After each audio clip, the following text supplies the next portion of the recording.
अस्माभिर्भव कृष्ण प्रदुष्यन्ति कुलस्त्रिय स्त्रीषु दुष्टासु वास्नेय जातये वर्ण शंकर।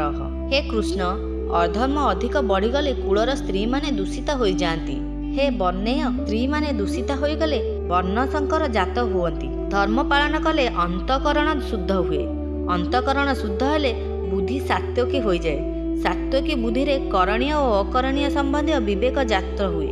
मात्र कूलरे अधर्म बढ़ीगले आचरण अशुद्ध हेबारे लागे। फल अंतकरण अशुद्ध हो जाए। अंतकरण अशुद्ध हेले बुद्धि तामसी हो जाए।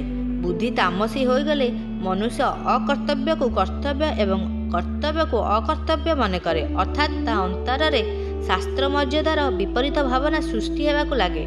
एहिपरि विपरीत बुद्धि जात हेले कूलर स्त्री माने दूषिता अर्थात व्यभिचारिणी हो जाती। स्त्रीषु दुष्टासु वास्नेय जातेय वर्ण शंकर। स्त्री माने दूषित हो गले वर्ण शंकर जन्म हुअन्ति।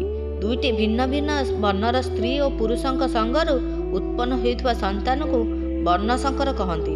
अर्जुन एठारे कृष्ण संबोधन करी कहउचंती जे आपण समस्त को आकृष्ट होइथवारु कृष्ण नाम रे परिचित। तेणु आपण कहतु आमर कूल को आपण केउ आड़ को आकृष्ट करिवे, अर्थात केउ आड़ को नेबे। वर्णेय संबोधन करिबारे भाव हैला आपण वृष्णि वंशर अवतार नेइथवारु वर्णेय नाम रे प्रसिद्ध। किंतु आमर कूलनाश होइगले आमर वंशज केउ कूलर बोलाइबे। अतएव कूलनाश करबा उचित नुहे।